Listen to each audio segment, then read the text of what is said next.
क्या है one nation one election?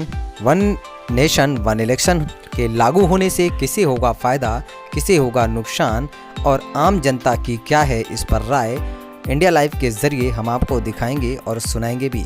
सुनिए, मुख्यमंत्री के ज़िले यानी सीएम सिटी के लोगों ने वन नेशन वन इलेक्शन को लेकर क्या कहा। सीएम सिटी के लोगों की माने तो वन नेशन वन इलेक्शन की पहल सराहनीय पहल है और इसका ये लोग समर्थन करते हैं। इन लोगों की माने तो एक देश एक चुनाव होगा तो तमाम तरह की फिजूल खर्ची से भी आम लोग के साथ साथ सरकार बचेगी। ऐसे में जीडीपी में भी बढ़ोतरी होगी और जिस तरीके से आम लोगों पर चुनाव के बाद बर्डन पड़ता है उससे भी आम लोगों को निजात मिलेगा। तमाम तरह की फोर्सें लगाई जाती हैं, शैक्षणिक संस्थानों पर भी असर पड़ता है। इन सभी चीज़ों से अब निजात मिलेगा अगर वन नेशन वन इलेक्शन लागू कर दिया जाता है। फिलहाल वन नेशन वन इलेक्शन को लेकर आम लोगों ने ये भी कहा कि आधार कार्ड से उनके एक मोबाइल नंबर को रजिस्टर कर उससे वोटिंग कराए जाए तो निश्चित रूप से वोटिंग प्रतिशत भी बढ़ेगी और इससे पैसों की भी बचत होगी और निष्पक्ष चुनाव होगा। सुनिए गोरखपुर के लोगों ने क्या कहा। जो बार बार चुनाव होता है वो किसी भी तरीके से पब्लिक के हक में नहीं है, वो हमेशा पब्लिक परेशान होती है और सबसे बड़ा ये फायदा देश के लिए है।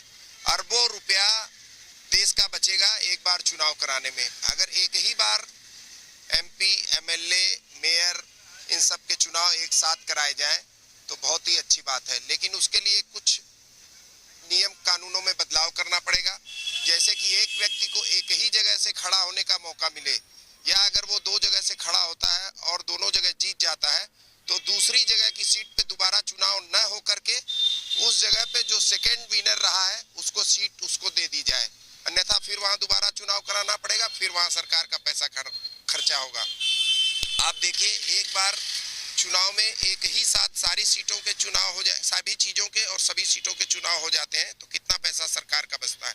बार बार चुनाव कराने में बार बार व्यवस्थाएं करनी पड़ती हैं जिससे सरकार का, भारत सरकार का अरबों रुपया खर्च होता है और उसी पैसे को बचा करके देश की प्रगति में अगर लगाया जाता है तो उससे अच्छा और कुछ भी नहीं है। एक व्यक्ति को हर जगह कंपटीशन है, यहाँ क्यों नहीं कंपटीशन होगा? पहले तो क्वालिफाइड लोगों के लिए क्वालिफिकेशन बेसिक होना चाहिए कि चुनाव लड़ने के लिए इस व्यक्ति का ये क्वालिफिकेशन होना चाहिए। दूसरी चीज, वन नेशन वन इलेक्शन इसलिए जरूरी है कि बार बार आचार संहिता का लगना विकास के हित में नहीं है। हमेशा चुनाव होता है, हमेशा आचार संहिता लगती है। ये तो वही है 5 दिन की बारात और 1 दिन के बारात में जो अंतर है वो हमारे चुनाव में अंतर है। हमेशा गवर्नमेंट मिशनरी एक्टिव मोड में रहती है चुनाव के। साल में 3 चुनाव कोई ना कोई आ ही जाते हैं, तो इस तरह नहीं चल सकता है। टीचर्स हैं, स्कूल में पढ़ाना छोड़ के चुनावी ड्यूटी लग जाती है। तो इन सब से बचने के लिए, फिजूल खर्ची से बचने के लिए और कुल मिला के जनता का पैसा इस तरह लूटने से बचाने के लिए वन नेशन वन इलेक्शन राष्ट्र हित में है, जनहित में है और हर वर्ग के हित में है। देखिए, ये कॉन्सेप्ट जो है पहले भी था। 1952 ले लीजिए, 57 ले लीजिए, 61 ले लीजिए और 67। ये 4 कार्यकाल में चुनाव पहले एक साथ ही होते थे। उसके बाद क्या हुआ, अलग अलग राज्यों का गठन हुआ। गठन होने के कारण जो चुनाव अलग अलग तरीके से होने लगे तो ये वन नेशन वन इलेक्शन बंद हो गया। और आज जब मोदी गवर्नमेंट इस कॉन्सेप्ट को फिर से सदन में पेश कर रही है तो मुझे लगता है ये राष्ट्र हित में है। मैं इसमें सबसे बड़ा बदलाव मानती हूँ, वोटरों की जो मानसिकता है वो तो बदल जाएगी। ऐसे में क्या होता है, साल में अगर 3 या 4 चुनाव होते हैं तो वोटर भी जो है बिल्कुल कंफर्टेबल जोन में रहते हैं कि इसमें नहीं तो उसमें, उसमें नहीं तो उसमें, हम कहीं ना कहीं जाके वोट दे देंगे।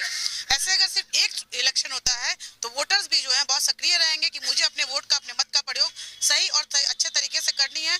तो मुझे लगता है राष्ट्रीय हित में खर्चों से बचेंगे, प्रशासन पे जो दबाव रहता है उस पर बचेंगे और सबसे बड़ी बात, समाज में हर क्षेत्र में डेवलपमेंट जो होगा वो तो होगा ही। तो मुझे लगता है अच्छा कंसेप्ट है। देखिए, इन्होंने बहुत अच्छी बात बोली है कि वोटर्स को बार बार बूथ तक लाना बहुत मुश्किल कार्य होता है। वन नेशन वन इलेक्शन एक बहुत अच्छी सराहनीय पहल है, लेकिन इसके पहले मैं एक और बात कहना चाहता हूँ कि इसके पहले आपको one nation one voter ID होना चाहिए। और पता चलता है एक में आपका विधानसभा में आपका नाम ही नहीं है, लोकसभा में नाम है, फिर निकाय चुनाव में आपका गायब हो जाता है। तो उसके पहले, सबसे पहले तो ये कर लेना चाहिए, one nation one voter ID जो भी हो वो सब में मान्य होना चाहिए, सारे लिस्ट एक ही होना चाहिए। उसके बाद वन नेशन वन इलेक्शन पे जा सकते हैं। ये बात देखिए, केवल इस बात का नहीं है कि देश के संसाधन तो बर्बाद होती है, पूरी सेना से लेकर स्कूल तक। सबसे बड़ी बात है बच्चों की पढ़ाई डिस्टर्ब हो जाती है क्योंकि ज़्यादातर स्कूलों को ही सेंटर बनाया जाता है। तो उनकी व्यापार के क्षेत्र में भी आपको बता दें कि पता चले व्यापार एक जगह से क्यों नहीं होता है। आज वेस्ट बंगाल में इलेक्शन है तो वहाँ से भी माल यूपी में भी आता है, तो कई वजह से वहाँ भी डिस्टर्ब होता है पेमेंट लेने देने में, और बहुत सारी चीज़ों में दिक्कत आता है, माल नहीं आता है, शॉर्टेज हो जाती है। वन नेशन वन इलेक्शन से ये तो पता नहीं क्यों रोक दिया गया इसको। ठीक है, बीच में कोई ऐसी स्थिति आती है तो उसका एक सब्स्टिट्यूट जरूर निकाला जाएगा इसमें, बट वन नेशन वन ये हमारा सबका मैन पावर सबसे ज़्यादा लोगों के लिए भी, जैसे राजनीतिक पार्टी के भी लोग होते हैं, आम जनता भी होती है, उनको भी इन्वॉल्व करते हैं। पता चले आज कोई मेयर के लिए आ रहा है, फिर कल विधानसभा के लिए आ रहा है, कल को लोकसभा के लिए, तो आपका भी समय, हमारा समय, सबका समय भी इसमें व्यर्थ जाता है, पैसा भी व्यर्थ जाता है। तो ये बहुत अच्छी पहल है। कुछ लोग डर रहे हैं, जो क्षेत्रीय पार्टियां वो डर रहे हैं कि नहीं राष्ट्रीय पार्टियां इसका ज़्यादा लाभ उठा पाएंगे, उनके प्रचार प्रसार का साधन ज़्यादा है, लेकिन ऐसा कुछ नहीं है। आप जब काम करेंगे, अपनी पहचान बनाएंगे, तो उसके लिए आपको कोई नुकसान, वैसे भी विधानसभा और लोकसभा का रिजल्ट हमेशा अलग ही होता है, ज़्यादातर अलग होता है। तो जिस तरह से आधार को एक मोबाइल नंबर से जोड़ दिया गया है और सारी चीज़ें धीरे धीरे ऑनलाइन हो रही हैं, उस तरह पब्लिक को भी ये मौका दिया जाना चाहिए कि वो घर बैठ के भी वोट डाल सके मोबाइल के द्वारा जो है। लेकिन वो जिस आधार नंबर से जुड़ा हुआ है, सबसे पहले हमारे एक भाई ने जैसे कहा कि एक लिस्ट होनी चाहिए, उसी तरीके से आधार जो है वो एकदम जेन्युइन बने और उस जेन्युइनिटी के साथ एक मोबाइल नंबर उससे जुड़ा होना चाहिए, और वो अगर घर बैठे ऑनलाइन उस मोबाइल नंबर से जो है वोट देता है तो उसको जो है कि मानना चाहिए, जिससे कि परसेंटेज जो वोटिंग परसेंटेज है, मुझे लगता है कि मोर देन 80% जो है पड़ने लगेगा। जो लोग घर से निकल के बूथ तक नहीं जाना चाहते या किसी भी कारण से नहीं जाना चाहते, देखिए 2 दिन 3 दिन की छुट्टी होती है तो लोग घूमने जाना ज़्यादा पसंद करते हैं, जो कि ये अच्छी बात नहीं है। तो वो लोग भी अगर घूमने भी जाएंगे तो वहां से भी वो ऑनलाइन अपना वोट डाल देंगे, जिससे वोटिंग परसेंटेज बहुत अच्छा बढ़ जाएगा। जो है इससे क्या है, कैंडिडेट जो है बढ़ेंगे, चाहे कोई भी राजनीतिक दल हो, उसमें हर कार्यकर्ता को मौका मिलेगा। अगर हम लोकसभा का चुनाव अलग कराते हैं तो कैंडिडेट्स वही होता है। अगर कोई फेवरेट कैंडिडेट है, यहाँ पे जो है सपा का कैंडिडेट थी काजल निषाद जी, उन्होंने मेयर का भी चुनाव लड़ा, विधायकी भी लड़ा और लोकसभा भी लड़ा, जिससे क्या उस पार्टी में और भी कार्यकर्ता होंगे। तो इस नाते अगर वन नेशन वन इलेक्शन होता है तो हर पार्टी में हर एक कार्यकर्ता को मौका मिल सकता है। ऑनलाइन वोटिंग अभी छोड़ दीजिए, अभी तो विपक्ष जो है केवल अभी ईवीएम पे ही सवाल उठा रहा है। तो ऑनलाइन वोटिंग अभी यूपी के लिए और इंडिया के लिए अभी बहुत मुश्किल है, क्योंकि देखिए साइबर क्राइम, साइबर फ्रॉड बहुत ज़्यादा है, तो इसमें फ्रॉड के चांसेस बहुत बढ़ेंगे। वो अभी हम लोग उतने मैच्योर नहीं कह सकते हैं, टेक्निकली हम लोग इतने मैच्योर नहीं है, हमारी जनता इतनी मैच्योर नहीं है कि हम ऑनलाइन वोटिंग पर अभी जा सकें।